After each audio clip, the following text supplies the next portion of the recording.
Isa sa mga pinakamahalagang gawin ng tao bilang tugon sa pag-ibig ng Diyos is to develop oneself.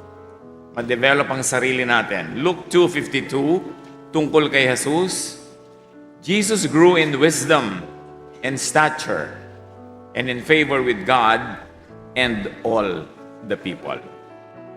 In other words, Jesus grew physically, mentally, socially, and spiritually. Balanced growth. Yan ang mahalaga at dapat natin ngayong pag-aralan to keep growing. At yan ang pamagat ng ating pag-aaral, grow to your highest potential. Abutin mo ang pinakakaya mong maabot sa tulong ng Diyos. Salamat, Ama, dahil kayo po ang aming teacher. Now we ask you to quiet our hearts, calm us, payapain niyo po kami, buksan ang aming isip at bigyan ng liwanag para lalo naming maunawa ang pinakamahalagang pagtugon sa buhay na binigay mo sa amin at yun ay lumago physically, mentally, spiritually, socially. Be our speaker, be our teacher. We ask you, Father, in the name of your Son, our Lord and Savior, Jesus Christ. Grow to your highest potential. Jesus grew in all ways. Sabi nga ng Luke 2:52 na ating binasa, and Jesus increased, advanced, kept increasing in wisdom and in favor with God and men. Those variations sa mga words galing sa iba-ibang versions of the Bible, but actually talking about the same thing. That Jesus increased, advanced, and kept increasing in wisdom. At kung si Jesus na yon, lalo namang dapat tayo mag-grow. Dahil mas kailangan natin yon. At si Jesus na ang nagbigay ng halimbawa sa kanyang sariling buhay na siya mismo lumago, kaya dapat tayong patuloy na lalago. Jesus continued to learn more and more, to grow physically, and people liked Him and He pleased God. That is another version of the same verse, Luke 2:52. Another version says, He became strong and He could understand more and more things. Isinilang si Jesus, ipinakita nun yung human side niya, hindi niya alam lahat agad. He kept on growing in knowledge that he was able to understand more and more things. At bakit kailangan mangyari sa kanya yon bilang model natin? Kasi tayo rin pwedeng maging ganon. In fact, dapat maging ganon. Na patuloy lumago ng lumago ang isip, lalong lumiwanag ang pag-unawa natin sa mga bagay-bagay. So Jesus grew into a balanced person.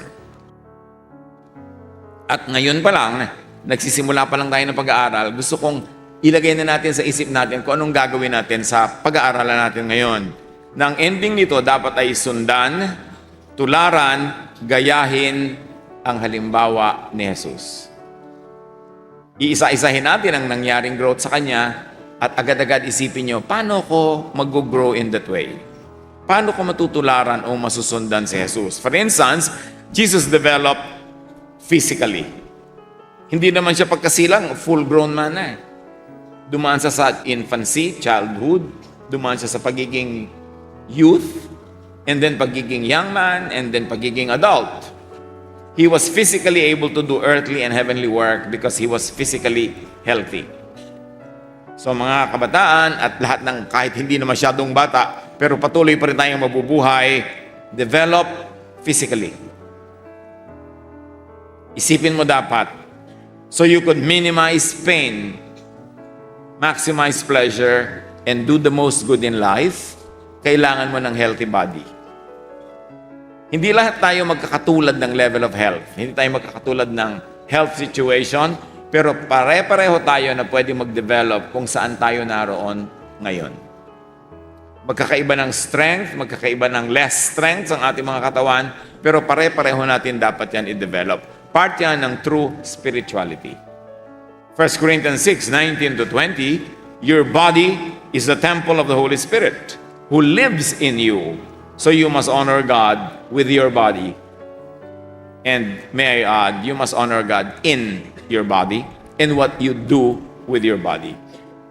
Kaya kailangan ng tao, nag-o-observe siya ng enough sleep. Science tells us na maraming napapalang mabuti ang katawan kung maagang natutulog. Sleep is very important. Isalin nyo yan sa important activities nyo, sleep. Hindi yun pagsasayang ng panahon.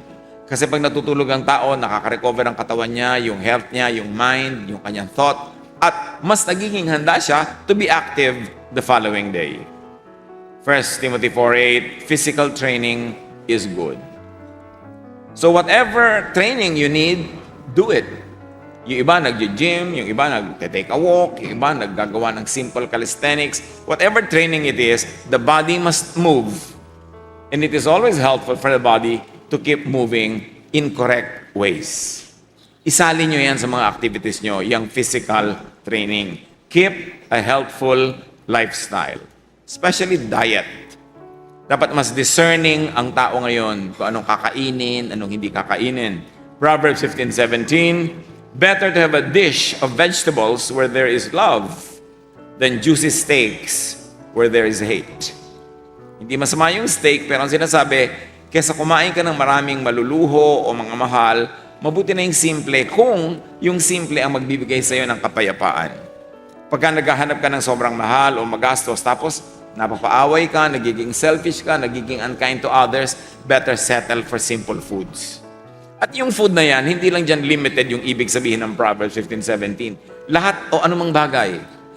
Gusto mong mag-celebrate ng birthday, ng party, mabuti ng simple, pero hindi naman kayo nagkakautang-utang, hindi kayo napapalagay sa gulo, o hindi na-stress kayo at ang inyong mga magulang, better go for what is simple, pero peaceful ang mind mo. Kasi pag peaceful ang mind, peaceful ang katawan, it is good for the health.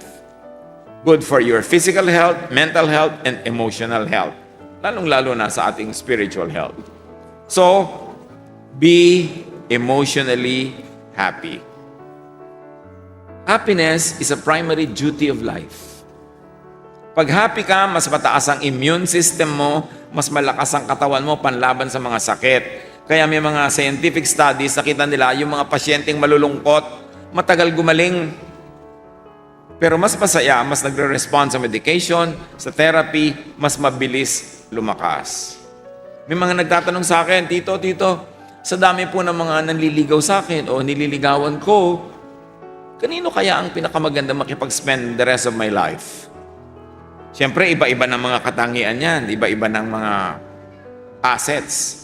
And I always tell them, go with that person who makes you emotionally happy. At the end of the day, sabi nga nila, di gabi na. But really, at the end of the day, ang mahalaga, happy ka. Huwag ka magpunta sa kaganda-ganda tapos hindi ka naman masaya. O kaya, mapera pero hindi ka naman masaya. Basta kung saan ka masaya. Kasi yung kaligayahan mo ang nagbibigay sa'yo ng basic good health. 1 Timothy 5:23, don't drink only water. You ought to drink a little wine for the sake of your stomach because you are sick so often. Alam nyo, marami sa mga religious conservative, minamasama nila agad pag may konting wine. Pero sa Bible mismo sinabi, dahil laging sira ang tiyan mo, uminom ko ng konting alcohol kasi makakabuti yan sa pag-disinfect ng digestive system mo. In other words, hindi laging masama yung mga ganyang bagay. Basta nasa tamang context, tamang panahon, at tamang amount. So, do not needlessly fast. Kabaligtaran, ano? Kasi ang katuroan ni Jesus, ganun baligtad. Si Jesus mismo, tinuligsa siya. Sabi, bakit hindi kayo lagi nagfa-fast? Kasi si Jesus kahit kailan hindi nag-lead ng fast. In fact, lagi siyang kasama sa mga handaan, mga kainan, kasiyahan. Kasi yun ang gusto niyang maranasan ng mga tao in a good way, ha? Na kailangan mag-enjoy ka sa buhay. Hindi puro pagtitiis, puro pagtitimpi, pag-fast dyan. Gawain yun ng mga religion. Pero Jesus was never religious that way. Sabi sa kanya, sa Luke 7:34, sabi naman ni Jesus, nang dumating naman ang anak ng tao, meaning him, siya'y kumakain at umiinom. Ngunit sinasabi naman ninyo, tingnan nyo ang taong yan, matakaw, lasenggo, at kaibigan ng mga maniningil ng buwis at ng mga makasalanan. And that is Jesus. Maaga pa, ihiwalay nyo yung teachings ng religion at yung teachings ni Jesus kasi hindi laging magkamukha yun. Hindi laging pareho. Ang ipipili sa'yo ng religion, magtiis, magtiyaga, mag-fast, magutom, magpuyat, maglingkod, maghirap, magbigay. Hindi yon ang teaching ni Jesus. Bagamat, yes, nagtuturo si Jesus na magbigay ka, na tumulong ka, magtrabaho ka, pero hindi yung para kang alipin na parang wala ka ng karapatan mag-enjoy at masamang mag-enjoy. Ganon ang itinuturo ng conservative religion na kabaligtaran at binaligtad ni Jesus. Dahil gusto ni Jesus lumaya ang mga tao sa sobrang pagpapahirap ng religion. Remember this, ang pag-criticize sa religion doesn't mean pag-criticize sa Diyos. Kasi hindi lahat ng itinuturo ng religion, lalo ng conservative religion, yun talaga ang turo ni Jesus. Kaya bilang isang naniniwala kay Jesus at sumusunod kay Jesus, isang marhagang tungkulin, alamin mo ang tunay na katuruan ni Jesus, isolate it, separate it from the teachings of conservative religion and corporate religion. Sino ba ang galit kay Jesus? Di ba yung mga religious leaders? Kasi nga, kinikriticize ni Jesus, kinikritik, ine-engage niya yung mga katuruan ng religion na tumatali, nagkukulong sa mga tao needlessly, hindi naman kailangan. So Jesus grew. Now, Jesus developed mentally. Jesus was able to engage the wise and the wiser people of His time. Nung si Jesus, dinala ng kanyang mga magulang sa Jerusalem, tapos, nung uwian na, nakita nila wala pala si Jesus sa grupo ng papauwi na sa kanilang hometown. Bumalik sila sa Jerusalem, hanap sila ng hanap kung nasan yung batang Jesus. Natagpuan nila sa temple. At ang kausap, religious leaders, religious scholars. Luke 2:46-47, si Jesus ay natagpuan nilang nakaupong kasama ng mga guro. Nakikinig siya at nagtatanong sa kanila, at ang lahat ng nakakarinig sa kanya ay hangang-hanga sa kanyang pangunawa at mga sagot. You see, he was sitting with the intellectual elite of his time. At hindi mga nonsensical questions sa mga tanong niya at sagot, kahanga-hanga. At ito ay magandang gawin ng sinuman, patuloy na mag-aral. But what's important is to sit with the wise. Hindi ka lagi lang sasama sa tawa lang kayo at sasaya nyo para wala namang katuturan. Dapat marami kang time na inuubos, pakikipag-usap sa mas marunong kaysa sayo. Kasi pag ang kausap mo mas marunong kaysa sayo, may matututunan ka. Pero pag ang kausap mo, ikaw ang pinakamarunong sa kanilang lahat, pwedeng may matutunan sila sayo, pero wala kang matututunan sa kanila. Kaya pinipili mo yung superior sayo ang edad, ang education, ang karunungan, ang natural wisdom, kasi doon ka makikinabang. Makinig sa mas marunong, mas maalam, mas may experience, kasi doon lalago ang iyong isip. Jesus was able to understand, to critique, and to correct the people's beliefs and practices. He was able to challenge the misguided religiosity of his time. Hindi madali ngayon na sumalungat sa conservative religion, sa naghahari at namamayagpag na religion, sa makapangyarihang religion, lalo nung panahon ni Jesus, 2,000 years ago. Hindi madaling sumalungat, pero yun ang ginawa niya. Pinansin niya ang mga pagkakamali ng religion, pinunan niya at kinriticize niya dahil gusto niya ang mga tao lumaya mula sa mga pahirap ng religion na hindi naman Diyos ang may gusto, yung religious leaders lamang. Matthew 5:20, sabi niya sa mga religious leaders of his time, sinasabi ko sa inyo, kung ang pagsunod ninyo sa kalooban ng Diyos ay tulad lamang ng pagsunod ng mga tagapagturo ng kautusan at ng mga pariseo, hindi kayo makakapasok sa kaharian ng langit. Sabi ni Jesus, kung ang tutularan nyo lang sa pagsunod sa Diyos, ang pagsunod ng mga religious leaders nyo, pare-pareho lang kayong mabubulid, pare-pareho lang kayong maliligaw, hindi nyo matatagpuan ang tunay na paghahari ng Diyos sa inyong puso at isip kasi kulang ang turo nila. Puro religiosity, puro ritual, puro sacrifice, pero walang pagkain ng isip at ng kaluluwa. Sabi niya, huwag ninyo silang tutularan. The teaching of Jesus was counterculture. Actually, kontra sa kultura sa agos ng kanyang panahon. Kaya nga siya pinatay ng mga religious leaders. Pero can you imagine that? Ganon siya naglakas loob magturo, ganon siya katalino para magturo, at ang dahilan nun para palayain ng mga tao mula sa mga mapagpahirap na turo ng relihiyon. Kaya ngayon, Kung tayo ay nagsasabing naniniwala kay Jesus, sumusunod kay Jesus, dapat nating maunawa yung pag-criticize niya sa religion at ganun din ang gawin natin sa religion sa paligid natin para hindi na tayo maalipin tulad ng pag-aalipin ng mga tao noon. Jesus came to set free, to save from the law, to save from judgment, to save from guilt, to save from all the fear that religion instills in people. Counterculture yan. At ang counterculture, lalo't matalinong counterculture, panghenyo yan. Yung mga hindi masyadong matalino, aayon na lang yan, susunod para walang gulo. O susunod-sunod na lang kasi ayaw naman nila mag-isip. Kung ano na lang ang sabihin sa kanila, yun na lang. Pero ang tunay na pagsalungat, hindi lang pangungontrang walang sense, kundi dahil nakabase sa katalinuhan, sa pag-iisip at sa revelation ng Diyos, panghenyo yan. At magandang gawin natin yan to critique. Tanungin mo ang sarili mo, bakit namin ginagawa ang ginagawa namin? Talaga bang mabuti ito sa amin? O nakasanayan lang namin, kaya gawa kami ng gawa para kami mga robot kahit walang akong nakikitang dahilan para gawin ang mga bagay na ito. Mark 7:8, binabaliwala ninyo ang utos ng Diyos at ang sinusunod nyo yung mga tradisyon ng tao. Can you imagine? Jesus was able to isolate yung true teachings of God from the teachings of religion and the teachings of religious leaders. Sabi niya, binabaliwala niya naman ang utos ng Diyos ang sinusunod na lang, utos ng tao. So, liwanagin ninyo kung ang sinusunod nyo ba ay talagang utos ng Diyos o utos lang ng tao. Kasi sayang naman ang effort, sayang ang panahon, sayang ang lakas kung hindi naman pala talaga galing sa Diyos yung utos. Dapat ikritik, dapat suriin, salain ang religious beliefs. Huwag lulunin ng buong buo na walang tanong-tanong. Dapat yan pag-aralan. Kasi ang nakataya, yung growth mo, yung ikabubuti mo, ikasasaya mo. Luke 11:42, kinakaligtaan ninyo ang katarungan at ang pag-ibig ng Diyos. Hindi dapat kaligtaan ang mas mahalagang bagay. Nagiging busy ang mga tao sa kanilang religion to the point na nagiging unkind, nagiging cruel, nagiging judgmental, self-righteous. Sabi, hindi ganyan ang dapat maging bunga ng relihiyon sa buhay ng tao. So Jesus had a very clear sense of proportion. Ano ang tunay na mahalaga at ano ang tunay na dapat pahalagahan. He was able to learn new wisdom and teach well. Gusto kong bigyan ng diin ito Jesus was able to learn new wisdom.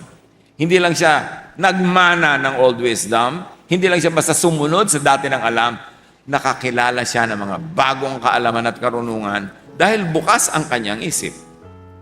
Diba sabi nga sa Luke 2:52, Jesus grew up into a man. He became strong and he could understand more and more things. At yan ang dapat mangyari sa buhay natin, to be able to understand more and more things. Huwag matakot mag-nosebleed. Yung iba may ipapabasa kayo nosebleed. Meron kang papaaral, nosebleed. Sa nosebleed, tumatalino. Nobody grows inside his or her comfort zone. Dapat willing kang lumabas sa comfort zone mo, mahirapan ka mag-isip, mahirapan ka magbasa, mahirapan ka mag-aral. Yun ang hakbang para matuto. Matthew 7:28-29, namangha kay Jesus sa mga tao nang kanilang marinig ang kanyang pagtuturo, sapagkat nagturo siya ng may kapangyarihan, hindi tulad ng mga tagapagturo ng kautusan. At ano ang kapangyarihan ng turo niya? The newness of the wisdom of His teaching. Hindi lang repetition ng dati na nilang pinag-aaralan paulit-ulit na wala naman talab sa buhay nila, kundi ito bago at higit sa lahat, nakakapagpalaya. Pag nag-aaral ka talaga ng teaching ni Jesus, lumalaya ka, hindi ka nakukulong. Lumalaki ang utak mo, hindi lumiliit. Bumubukas ang isip mo, hindi sumasara. Dapat lalo kang bumabait, bumubuti, hindi nagiging masungit ka sa ibang religion, nagiging masungit ka sa may ibang pananalig, nagiging mapanghusga ka, mapangpuwera, sinisipa mo ang hindi mo panalig. Hindi ganon ang turo ni Jesus. Dapat lumalawak ang isip mo na maraming nagkakasya, maraming nagkakasyang ideya, maraming nagkakasyang tao, maraming nagkakasyang mga pananaw sa buhay. Matthew 11:54, nagtaka ang mga nakarinig sa kanya at kanilang itinanong, saan kumuha ng ganyang karunungan ng taong yan? Paano siya nakakagawa ng mga himala? At ito, mga kababayan niya ay nagtataka kasi sama-sama silang lumaki sa isang baryo. Tapos biglang, bakit ang runong-runong na ng Jesus na ito? Magandang goal sa buhay natin. Yung mga dati natin kakilala, kababata, kamag-anak, masabi rin pagkausap ka, pagtalikod mo, sabi, bakit rumunong yan? Saan kumuha yan ng alam niya? Bakit nag-i-improve siya? Bakit ang laki-laki na ng laman ng utak niya ngayon? Dapat ganon. Kasi si Jesus nag-grow. So, anong application niya sa buhay natin? Develop, keep developing your intellect and your mind. Yung mga dati mong hindi alam, dapat malaman mo naman. Yung last week, hindi mo alam spell ang Mississippi. Sige nga, spell Mississippi. O hindi mo alam last week, dapat naman ngayon alam mo na. Alam nga naman ngayon, hindi mo pa rin alam. Next week, hindi mo pa rin alam. Kakamatayan mo na, hindi mo na nalaman kahit kailan. Dapat yung hindi mo alam, alamin mo. Huwag kang matakot mag-aral. Para laki ng laki ang laman ng isip. Proverbs 18:15, ang matalino ay nagdaragdag ng kaalaman. Ang may unaway namumulot pa ng karunungan. Ang tunay na sign ng matalino, aral pa ng aral. Pag meron kayong narinig na word na hindi nyo maintindihan, ang dali-dali na ma-google Ang dali-dali tignan sa dictionary. Huwag niyong palampasin ang isang araw na may narinig kayong word na hindi nyo naintindihan, tapos hindi nyo aaralin kung ano. Para bukas, pag narinig nyo na naman, alam nyo na. Dapat nadadagdagan. Learning means changing one's mind. Therefore, a true learner will not be conservative. Yung iba ay pinagmamalaki pa Conservative ang aming religion. Sarado ang aming isip. Dekantado, isinusi ko at nilulun ko ang susi. So ayaw nila talaga mabuksan yung isip nila.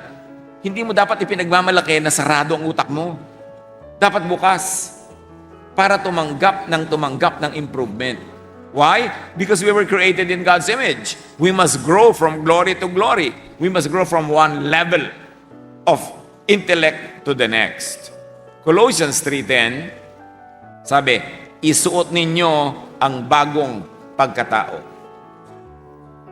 na patuloy na nagbabago at nagiging kalarawan ng Diyos na lumikha sa inyo upang lalo ninyo siyang makilala.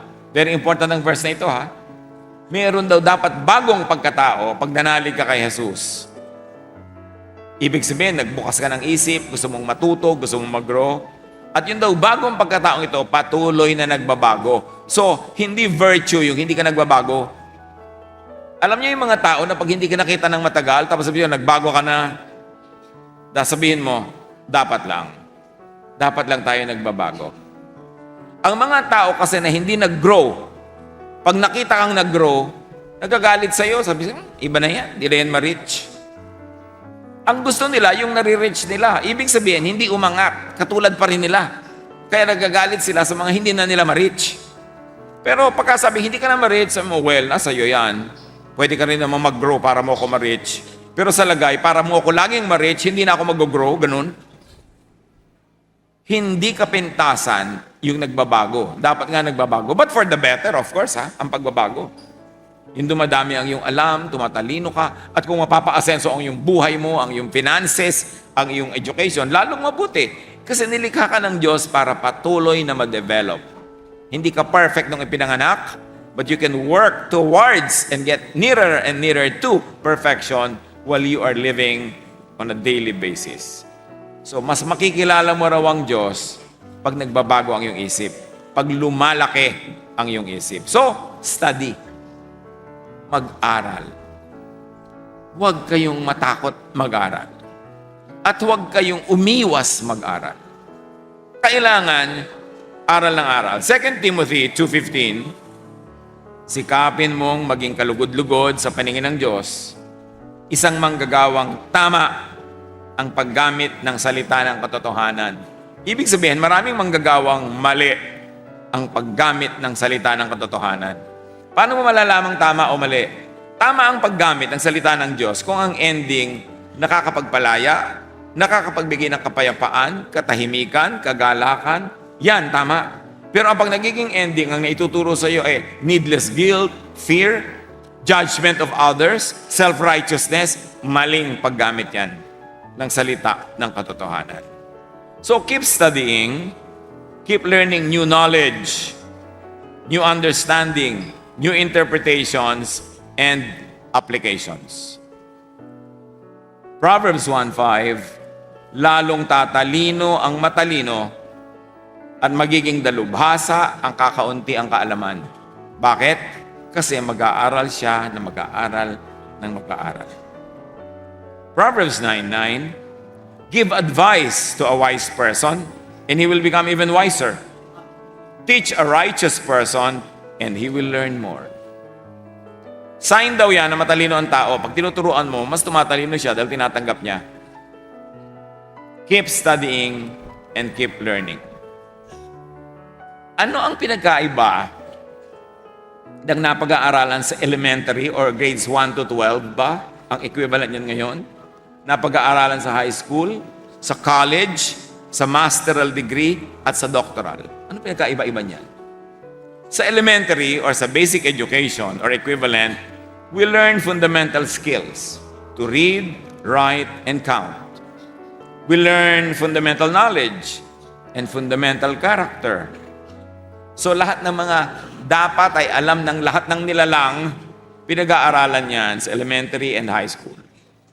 Kasama na sa high school or equivalent education, we learn higher fundamental skills and knowledge. Tulad lang ng elementary, pero mas mataas lang ng konti. Pero pareho lang yan. Itinuturo sa yung magbasa, makabasa ng mga letra, makapagsulat, makapag-multiply, divide, add, yung mga ginagawa sa arithmetic, basic social studies, basic history, para alam mo ang nangyayari sa mundo. Pero actually, sa elementary and high school, or its equivalent now, pinag-aaralan mo lang ang alam naman dapat ng lahat. So, hindi yon katangian, nag-graduatean mo yon. Parang dapat lang, at hindi ka pa kakaiba. Can you imagine, ang laking kalugihan kung hindi ka gumraduate noon o nakapag-aral noon, tapos hindi ka rin nakinig sa mga taong hindi formal yung tinuturo sa'yo, hindi formal education, pero nonetheless, matututo ka. So malaking kakulangan yon. Ang problema, sa kulang ang isip at kulang ang alam, hindi niya alam na kulang siya. So akala niya, puno siya at siya pa kuminsan yung mayabang. Kasi yung kulang ang isip, hindi niya alam na kulang siya eh. Kailangang malayo ang marating ng isip mo para mo malingon, masabing, ay, ang konti pala ng alam ko noon. Kailangan dumami na yung alam mo para mo marating yung point na masabi mong konti lang pala yung alam mo noon. Pero kung nando ka lang sa konti, akala mo yun na ang lahat-lahat at puno ka na. Sa college, ano ba talaga ang pinag-aaralan sa college? Bakit gusto ng mga tao mag-college at gusto ng mga magulang mapagkolehiyo yung mga anak nila hanggat sa abot kaya? Yung college or university education, we get to know what all people already know and should know. In other words, para lang yung elementary, high school, nalalaman mo lang ang dapat alam mo. Can you imagine na napakalaking kakulangan na hindi mo malaman yung dapat mong alam? Halimbawa, hindi mo malang alam kung ano-ano ang forms of government ng mga bansa, kung ano-ano ang mga languages of the world, ano ang history of the world. Dapat alam mo man lang yun. Pero yon hanggang college. Sa graduate school, meanwhile, kasi iba, pagka gumraduate ka na ng college, gusto mo mag-aral, meron namang masteral level, magma-master's course ka. Anong pinag-aaralan mo dyan? We learn more deeply what many, but not all people already know. In other words, pag nag-masters ka, lumalalim lang ang pag-unawa mo sa limited things, pero marami na rin may alam nun, pero hindi yun alam ng lahat ng tao. Ano naman ang postgraduate? Pag sinabi nag-PhD ka, postgraduate level, you learn and master how to study, how to research, what is already known to specialists. In fact, ang pinag-aaralan mo na dito, yung mga alam ng konti lang, mga specialista, and more than that, sa graduate school or postgraduate school, you produce and formulate from research new knowledge. No? So sa elementary, sa high school, and up to college, inaaral mo lang ang alam na ng marami at dapat ay alam ng lahat. Then pag masters ka, nagpapakadalubhasa ka lang sa konting mga bagay, pero lumalalim ang pagkakaunawa mo doon. As a doctorate, you are able to produce new knowledge from research. Kaya, yung mga iba, halimbawa, salamat naman, nakatapos ng kolehiyo. Wow, malaking achievement yan. Pero akala nila yun na ang lahat-lahat. No. Marami pang dapat pag-aralan. Kung meron ka pang chance, may opportunity, may kakayanan, dapat mo pa yang i-pursue. Kasi ang dami pang dapat malaman, especially how to produce new knowledge from research. Ang college, graduate, ang totoo niyan, hindi natin minamaliit, but this is a fact. Pag college graduate, kakatiting pa lang ang knowledge noon. In fact, mas lalong kakatiting ang natandaan. Gaano kalaki ang natandaan nyo from your elementary or high school? Or yung mga college graduate dyan, gaano kalaki natandaan nyo sa pinag-aralan nyo sa college? O nung bumako yung e-trike, nalaglag yung mga na-memorya nyong ganun. So ang konti-konti nang natatandaan. Tapos akala mo alam na ang lahat. Alam niyo ang true value ng formal education? Hindi para ka matuto talaga, kundi para ipamukha sa'yo na ang dami mong hindi alam. Na ang tunay na value ng education, maging humble ka, hindi maging mayabang. Dahil iminumulat ka ng edukasyon sa mga bagay na hindi mo alam dati, ngayon mo lang nalaman. Therefore, malalaman mong, siguro marami pa akong hindi alam na ngayon ay akala ko lang alam ko. Kaya keep studying. Because what is known is little, what is unknown is immense. Nag-aaral lang tao, hindi lang para magkaroon ng trabaho. Nag-aaral lang tao para maging buong tao. Para lumaki ang isip, maunawa niya ang mga bagay at makatulong siya sa kanyang mga mahal sa buhay, sa kanyang lipunan, sa kanyang bayan, sa buong humanity dahil marami siyang alam. Siyempre, marami sa atin nasa survival level. Gusto na magulang mo, makapag-aral ka para makapagtrabaho. That is not bad. That is very good. Pero hindi lang yun ang goal ng edukasyon. Na maging empleyado. Kailangan marunong na marunong ka. In fact, ang umaangat sa buhay, hindi naman sa pag-i-empley lang, madalas outside of it. When you are creative, when you're able to create wealth, when you're able to do good business, doon umaangat ang iyong buhay. Saan ang gagaling yun? Knowledge. So mahalaga yung knowledge. Sit at the feet of and learn from the old and the wise. Makinig sa matatanda. Akala ng mga bata ngayon, irrelevant na yung matatanda. No, iba ang alam ng matanda dahil sa experience. Dapat makinig. Hindi mo mararanasan sa high school, college, ang alam ng matanda. Kaya dapat pinapahalagahan yan.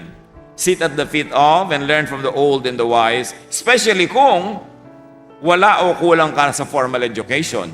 Halimbawa, hindi ka man lang pinapalad pa na gumraduate sa school o magkaroon ng postgraduate. Lalo kang dapat makinig sa matatanda. Dahil kanino ka makikinig? Saan ka pa matututo?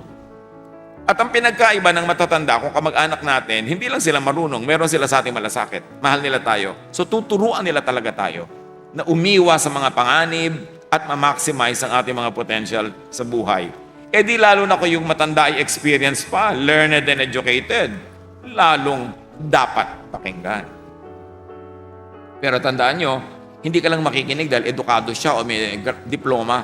Yun lang, minahal ka niya, tumanda yung mga matatanda, learning from experience, mahalagang matuto sa kanila.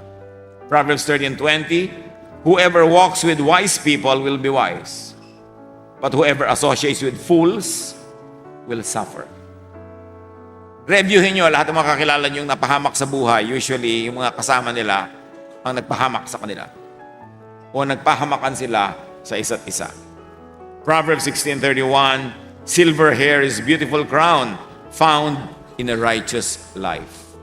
Igalang ang white hair. Igalang ang ibig sabihin ng pagtanda. Walk with the wise. Proverbs 15:22, without advice, plans go wrong. But with many advisors, they succeed. Kukuha kayo ng advice sa mga taong hindi nyo kamukha mag-isip. Kasi kung kukuha ka lang ng advice sa kabarkada mo, kaibigan mo, pare-pareho kayo mag-isip, di pare-pareho lang kayo ng hindi alam, although pwede pare-pareho kayo ng alam. Makikinig ka sa may ibang alam, may ibang opinion, kasi yun ang magpapalawak ng iyong pananaw. Proverbs 22:29, alam ba ninyo kung sino ang pinaglilingkuran ng mga mahusay magtrabaho? Sila'y maglilingkod sa mga hari, hindi sa mga alipin. Very important ang verse na to. Pag magaling ka, ang paglilingkuran mo yan, magaling. Hindi mga alipin. Halimbawa, ang galing mo manggupit ng buhok. Ang gugupitan mo ng buhok, mga prinsesa, mga milyonarya, mga sikat, mga... Pero kung bakit-bakit ka maggupit, di ba? Ang gugupitan mo lang, yung mga alipin lang, yung maliit lang ang budget, yung mga nasa gilid-gilid lang dyan, kasi yun lang ang kaya mong gawin. Hindi natin minamaliit yung mga nasa gilid-gilid. Pero ang point natin, pag magaling ka, kahit ano yon, ang kasama mo magagaling din. Magaling ka mekaniko, ang gagawin mo mga kotse, mga Mercedes-Benz, mga mamahalin, sa mga mamahaling shop ka magtatrabaho, o sa mga big time ng mga amo, kasi magaling ka eh. Pero kung pipitsugin kang mekaniko, diyan ka lang sa gilid-gilid na pipitsuging mga kotse din ang gagawin mo. Kung magaling kang magluto, magaling kang mag-cater, ipag-cater mo yung pinakamagagaling na kliyente, pinakamahusay magbayad. Pero kung panis-panis yung luto mo, tabi-tabing yung hiwa mo sa bangos, hindi ka makakapag-serve sa mga big time na client. Yun lang yun. Kaya kung ano man ang gagawin nyo sa buhay, ano man ang inyong magiging hanap buhay, be the best ever in that field. Because you will walk with eagles. You will fly with eagles. Pag ang galing-galing mo, halimbawang manikurista, magmamanicure ka sa mga pinakamatataas sa mga tao, kasi ang galing mo ma-afford ka nila. Pero kung hindi ka magaling, doon ka na lang sa kapwa mo hindi magaling maglilingkod. So, hindi tataas yung sitwasyon mo sa buhay. Kaya dapat lagi mong ginagalingan ano man yun. Kasi pag magaling ka, nobody can keep you down. Mahusay ka sa anumang larangan, makakatagpo at makakatagpo mo ang ibang mga kapwa mo mahuhusay sa ibang larangan, and you will all move in the same zone. Kaya kahit halimbawa, therapist ka, minamasahe mo yung paan niya, pero paano man halimbawa ng ng prinsipe? Kasi, prinsesa ka ng therapy. Pare-pareho kayo magkikita-kita sa taas, anuman ang trabaho nyo. Pag pare-pareho kayong magagaling. The best in all walks of life, all meet at the best zones. So, taasan ang quality, taasan ang pangarap, at tataas ang level ng buhay. Or, instead of serving kings, maybe kaaaral mo, study well enough, and become the king. Why not? Kung marami kang alam at deserving. So, sit at the feet of and learn from the techie. Sino sa inyo dyan mga techie? Yung ang galing-galing sa mga telepono, mga computer, ang galing-galing. Di ba? Walk with the techie. Yun mga iba, mag-on lang ng cellphone, di ko to alam. Anak, gawin mga ito. Yung, ang tagal-tagal pang mabubuhay, hindi pa naman sasakabilang buhay bukas. Ba't di mo pag-aralan yan? Lagi mong iaasa sa iba. Yun na ngayon ang kalakaran. Techie is the new sexy. Diba ang napakasarap nung, sino gusto mong kasama? Yung pagka-ayaw umandar ng computer mo, nagagawa niya. Parang ito na ngayon ang bagong magaling. Yung napapaandar niya, yung mga gamit na yan na nagpapadali ng ating buhay. Now, going back to Jesus, Jesus grew socially. Comfortably, gracefully navigate your social milieu or cross the social divide. Dapat hindi ka mahiyain. Walang mangyayari sa buhay mo kung lagi ka mahiyain. Mga magulang, sino dito mga magulang na huwag niyong turuan ng mga anak niyong maging mahiyain? Para niyo na tinuro ang maapi. Yung mahihain kasi kain na nakain ka, busog. Pero kinakain na nung large intestines siya, yung small intestines. Pero sasabihin pa, busog kasi mahihain. Yung merong magandang mangyayari, hindi gagawin ng mahihain. So, huwag niyo sa tinuturuan, hindi virtue maging mahihain. Siyempre, hindi naman virtue maging walang hiya. No? Pero dapat, hindi ka dungo. Huwag turuan ng mga anak na magkaroon ng slave behavior and slave mentality. Matthew 9:10-13, nang si Jesus at ang kanyang mga alagad ay nasa bahay, dumating ang maraming maniningil ng buwis at mga makasalanan. Sila ay magkakasalong kumain. Nang makita ito ng mga Pariseo, tinanong nila ang kanyang mga alagad, bakit nakikisalo ang inyong guro sa mga maniningil ng buwis at mga makasalanan? Ano ang lesson dito? At is kay Jesus, yung mga itinuturing ng mga religious leaders na makasalanan at mga maniningil ng buwis. So Jesus was very socially amiable. He was very socially friendly that even the outcasts in society fell at ease with Him. Yan din ang kasanayan natin na ma-at-ease tayo sa tao at ma-at-ease sila sa atin. So many wonderful opportunities will open to you when you are at ease with people and when they are at ease with you. So develop social skills and grace. Colossians 4:6, sikapin ninyong maging laging kaaya-aya at kapakipakinabang ang inyong pananalita sa kanila at matuto kayong sumagot ng tama sa lahat ng tao. Sa pagsasalita lang natin, doors of opportunities can open or close. Pagka nagsasalita ka, mahusay ang bitaw mo ng salita, polite, maganda, matalino, may sense, may mga makakarinig dyan, nabibigyan ka ng opportunity ng umasenso sa buhay dahil natutuwa sa'yo. Pero pag binaligtad mo yan, na mga salita mo, hindi nakakatuwa, nakakainis, nakakagalit, pagsasarahan ka pa nila ng pinto, imbes pagbuksan. Kaya mahalaga matuto ang mga tao ng gracious speech.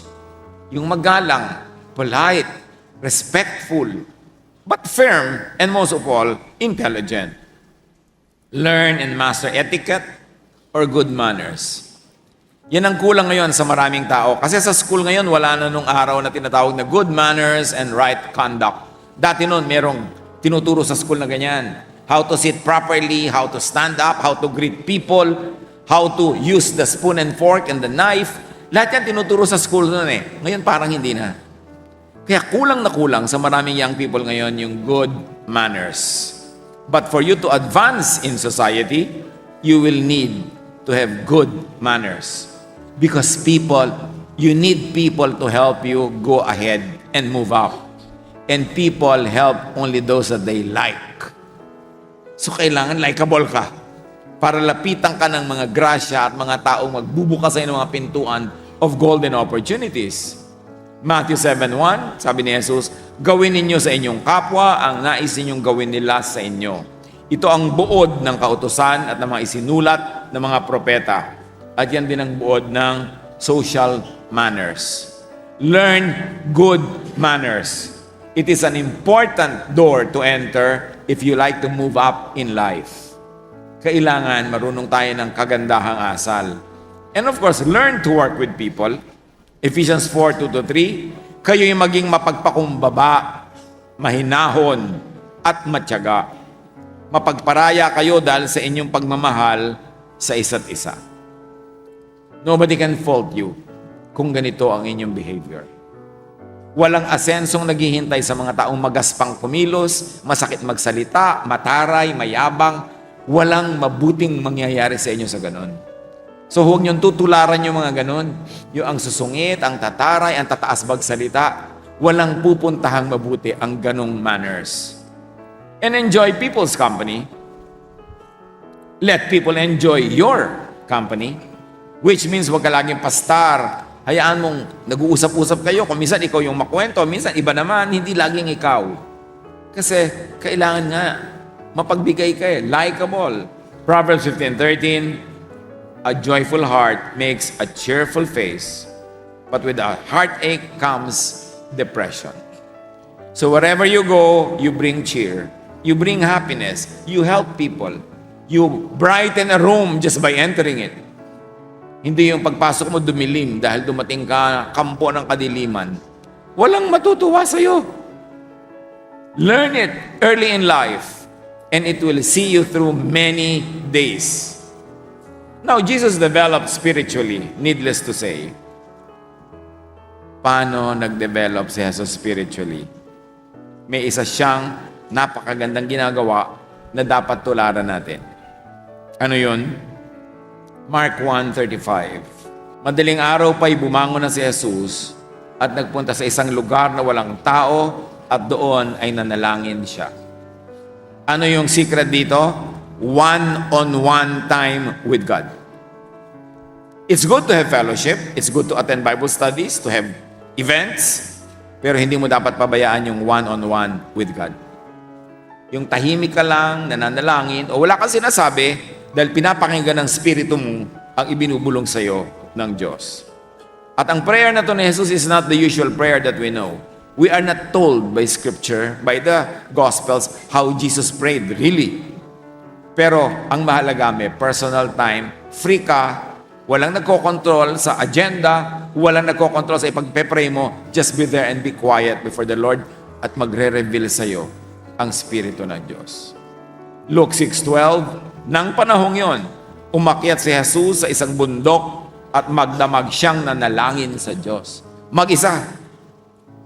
Usong-uso kasi ngayon yung grupo-grupo prayer, saan tambak kayo nagpe-pray, nakasulat sa bulletin board kung ano ipagpe-pray nyo, naka-PowerPoint, control na control yung prayer. Hindi ka free.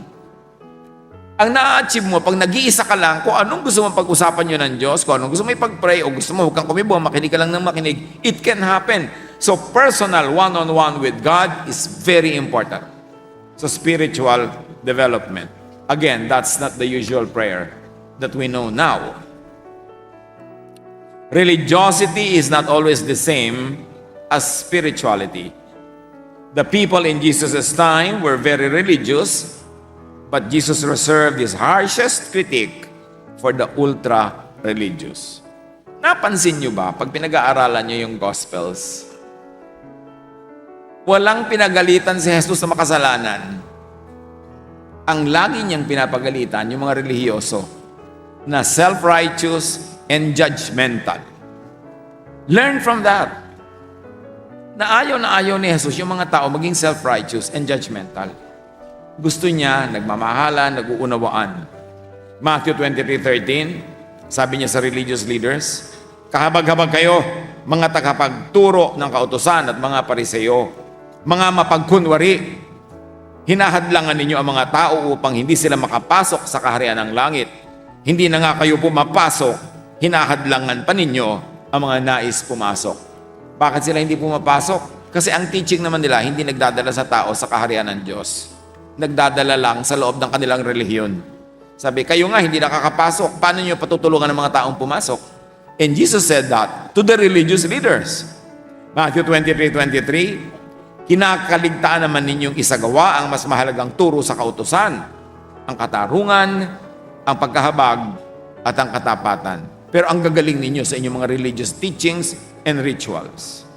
Matthew 23:27-28, kahabag-habag kayo, sabi ni Jesus, mga tagapagturo ng kautusan at mga pariseyo, mga mapagkunwari, ang katulad ninyo yung mga libing ang pinaputi, magaganda sa labas, ngunit ang loob ay bulok at puno ng kalansay. Ganyang-ganyang kayo. Sa paningin ng tao ay mabubuti, ngunit ang totoo ay punong-puno ng pagkukunwari at kasamaan. Can you imagine Jesus was saying that to the religious leaders of his time? Because he was not convinced that the religious teachings were the teachings that will bring peace and love and joy to people. He grew spiritually. And to grow into something, you have to grow out of something. Kayo ngayon, mga kapatid, gusto nyo mag-grow spiritually, you have to grow out of something. You cannot grow and at the same time remain where you are. To grow is to change. Kailangang palitan. Kaya sabi ng Romans 12:2, be changed by the renewing of your mind.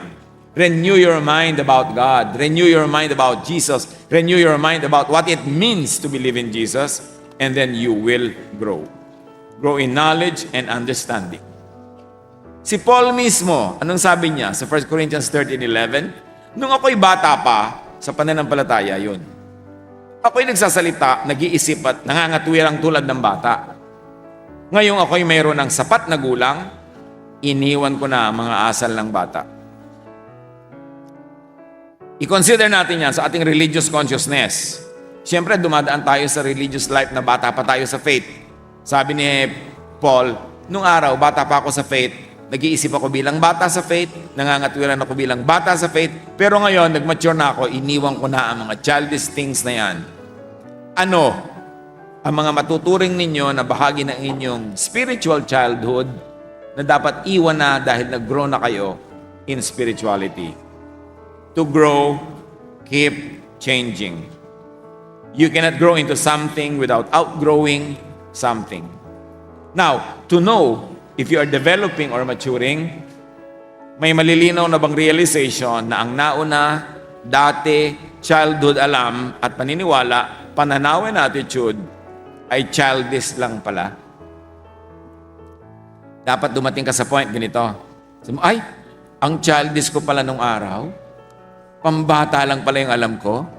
Pero para dumating ka doon, ibig sabihin, nag-mature ka na. Pag wala kang realization na ang tanga ko pala noon, ibig sabihin, hindi ka pa tumatalino. Pero napakatalino mo, pag sabi mo, ay, ang tanga ko pala noon. Wow, ang talino mo na ngayon para masabi mo yan. Pero yung naniniwala ka palagi, ang tali-talino ko, baka hindi ka pa talaga tumatalino. Kasi ang tunay na pagtalino is ma-realize mong meron kang dinaanan na hindi ka talinuhan. So, na-realize mo na yun ngayon. Na lumiwanag na, kaya nalaman mong nasa kadiliman ka pala nun. Na immature pala nun ang iyong pinaniniwalaan, childish lang pala, tulad ni Paul. Hindi naman yung una mong natutunan, ibig sabihin yun na yung permanent mong dapat alam eh. You must keep changing your mind as you keep studying. Or walang malingon na natatawag na childish stage kasi ay nandun pa rin up to now. Kaya alam nyo yung mga childish, hindi nila alam na childish sila. Yung makitid ang isip, di niya alam na makitid siya. Kasi sa kakitiran ng isip niya, punong-puno na ng alam niya, akala niya puno siya. Pero hindi niya alam na makitid pala. So realization that you were not so correct is already your step to higher correctness. Romans 12:2. Huwag kayong makiayon sa takbo ng mundong ito. Sa halip, hayaan ninyong baguhin ng Diyos ang inyong pag-iisip upang maunawaan ninyo ang kanyang kalooban. Sa gayon, magagawa ninyo kung ano ang mabuti, kalugod-lugod, at ganap na kalooban ng Diyos. Ano ba ang pag-iisip noon ng Jews na kailangan baguhin? Bakit sinabing kailangan silang magbago ng isip? 2 Corinthians 5:17, kaya't kung makipag-isa na kay Kristo ang isang tao, isa na siyang bagong nilalang. Wala na ang dati niyang pagkatao, sa halip, ito'y napalitan na ng bago. Dapat nagpapalit, nagiging bago.